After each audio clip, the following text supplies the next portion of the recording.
Shalom, salam berkat dari kami untuk pendengar sekalian. Saat ini pendengar akan diberkati dengan program Hari Ini Harinya Tuhan bagian yang ke-8.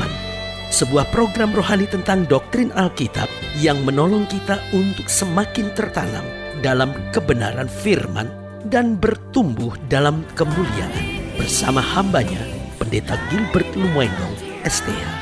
Banyak orang merasa doktrin Alkitab sebagai sesuatu yang membingungkan. Tetapi tahukah saudara bahwa doktrin Alkitab intinya adalah memahami Alkitab dengan benar, dengan pemahaman yang sistematis, sehingga kita terus dapat tertanam di dalam kebenaran firman, sehingga kita terus bertumbuh di dalam kemuliaan Allah.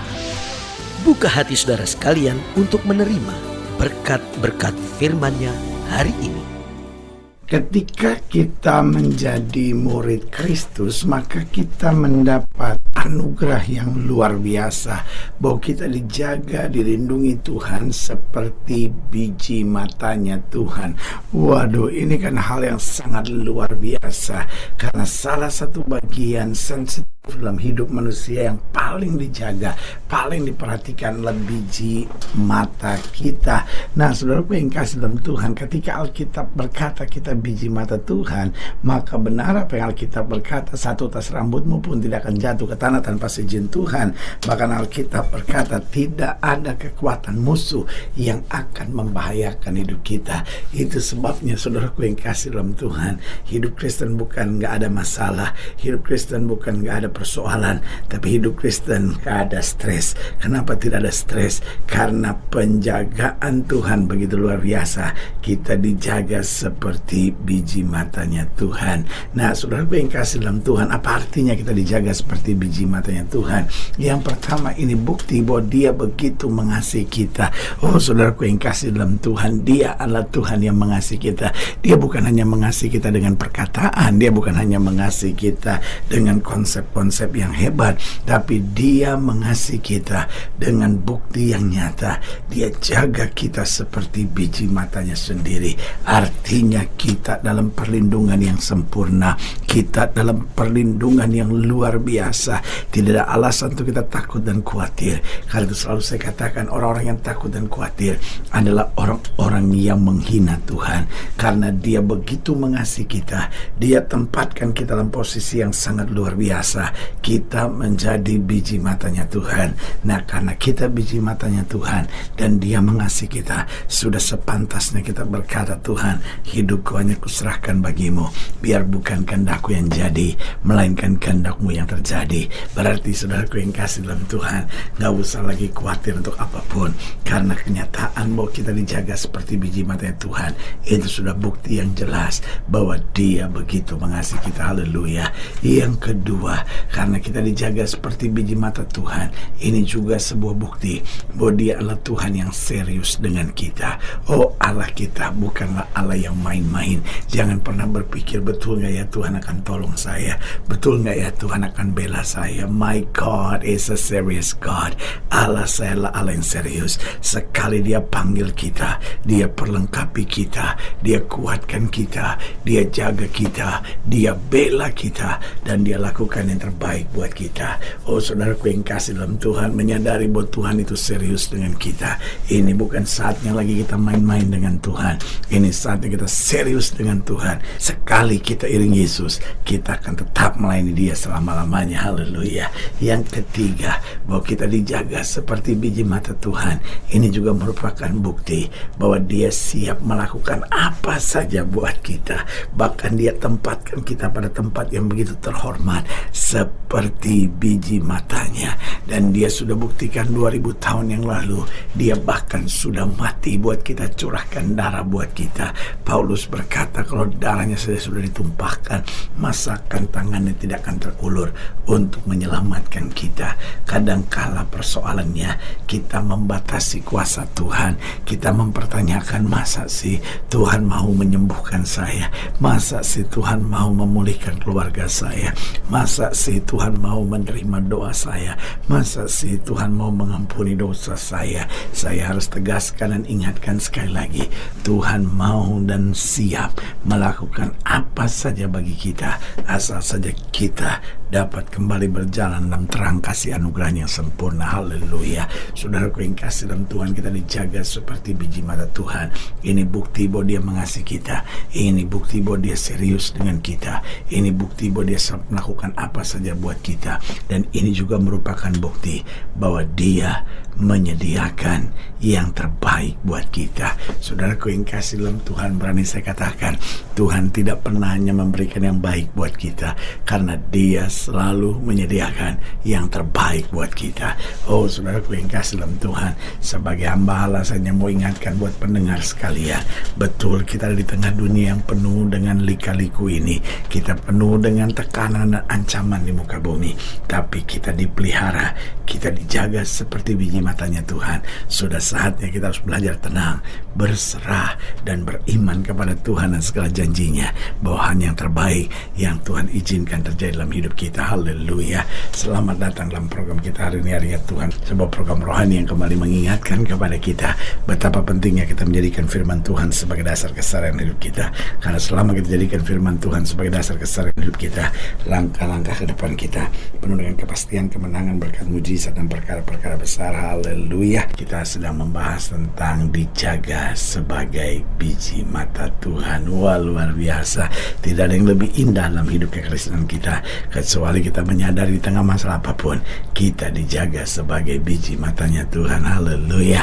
Nah, saudara yang kasih dalam Tuhan, dalam pembahasan tentang dijaga seperti biji matanya Tuhan, kita mau sama-sama belajar dari Keluaran pasal 32. Keluaran pasal 32 ayatnya yang pertama, Keluaran 32 ayat 1 sampai ayat yang ke-10. Demikian firman Tuhan. Keluaran 32 ayat 1 sampai 10 di bawah judul perikop nyanyian Musa. Ulangan 32 ayat 1 sampai 10.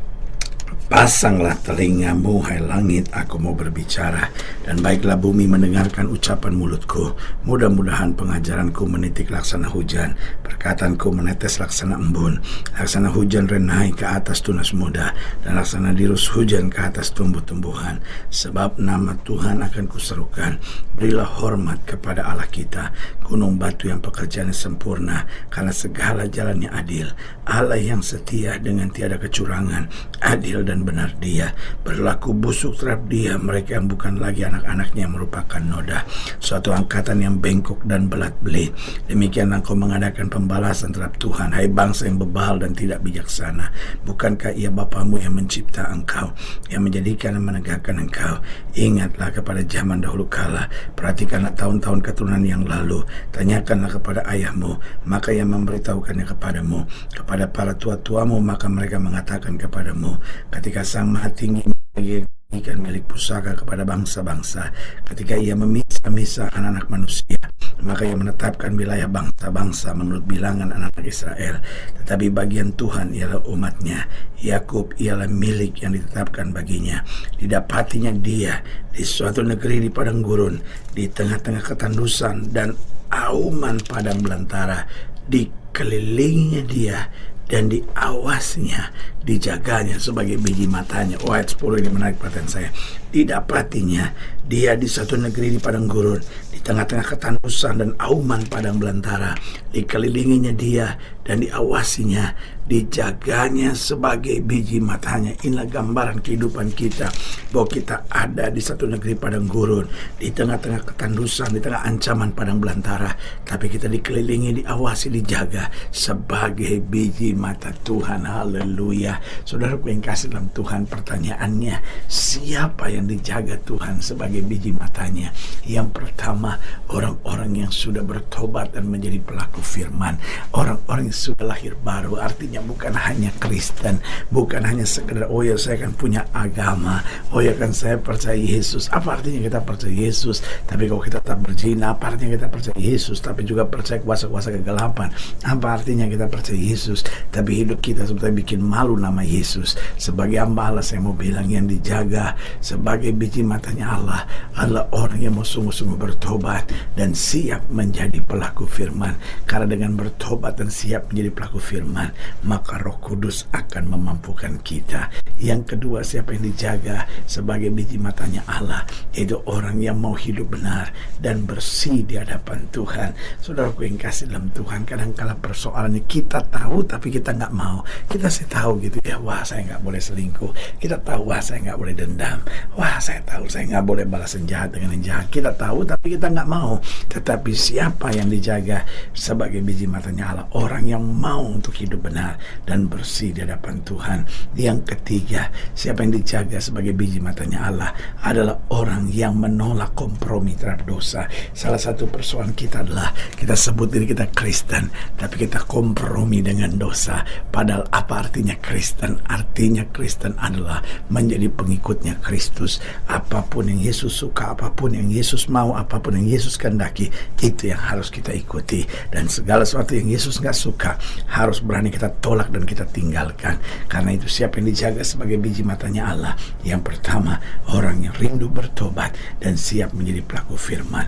Yang kedua, orang yang hidupnya mau benar dan bersih di hadapan Tuhan. Yang ketiga, orang yang berani menolak kompromi terhadap dosa. Dan yang keempat, orang yang selalu mau mendahulukan Tuhan lebih dari segala-galanya. Karena Alkitab berkata, orang yang mencari kerajaan Allah serta kebenarannya, maka semuanya akan ditambahkan dalam hidupnya. Sudah saatnya anak-anak Tuhan mendahulukan Tuhan lebih dari segalanya. Maka kita juga sadar bahwa Tuhan akan mendahulukan kita lebih dari segalanya. Haleluya. Saudaraku yang kasih dalam Tuhan, jika saudara di lain jauh, hubungi kami melalui telepon, hubungi kami melalui surat, kunjungi website kami, karena kami ada untuk membawa Bapak Ibu senantiasa lebih dekat pada Tuhan dan mengalami kasih kuasa mujizat yang luar biasa. Haleluya. Secara khusus melalui program ini juga saya mau berdoa buat setiap saya yang sakit, setiap saya yang berbeban berat, karena saya percaya bahwa bagi Allah tidak ada perkara yang mustahil. Nah, saudara-saudara yang ingin didoakan secara khusus, boleh taruh tangan kanan saudara di dada dan kita akan berdoa. Mari kita berdoa. Bapa, dalam nama Yesus, hamba doa buat yang sakit, hamba doa buat yang berbeban berat, hamba doa untuk setiap mereka yang sedang menghadapi masa-masa yang sukar, karena hamba percaya bahwa bagi Allah tidak ada perkara yang mustahil. Bapa, hamba berdoa di dalam nama Yesus, Tuhan jamah yang sakit, Tuhan sembuhkan, yang lemah Tuhan kuatkan, yang susah Tuhan hiburkan, yang jatuh Tuhan angkat, sehingga hari-hari yang penuh kemenangan boleh berlaku. Secara khusus hamba doa buat mereka yang taruh tangan kanannya di dada, di dalam nama Yesus, anugerah, kasih karunia, kuasa, berkat Tuhan yang sempurna boleh terus mengalir. Bahkan mereka yang taruh tangan kanannya di dada, yang butuh mujizat Tuhan, karena kami perlu menyadari bahwa kami dijaga sebagai biji matanya Allah. Bapa, hamba berdoa di dalam nama Yesus, penjagaan Tuhan yang sempurna, kasih karunia Tuhan yang dahsyat boleh terus menyertai. Di dalam nama Yesus kami berdoa. Haleluya. Amin. Saudaraku yang kasih dalam Tuhan, kita sudah berdoa. Ingat, Allah tidak pernah lalai menepati janjinya. Inilah saatnya buat kita untuk bangkit bersemangat, bersuka cita dalam menghadapi segala perkara. Karena kita tahu Yesus hidup, Yesus berkuasa, dan selalu mengerjakan terbaik buat anak-anaknya. Doa saya menyertai saudara sampai berjumpa pada program berikut. Jadikan hari ini harinya Tuhan. Haleluya.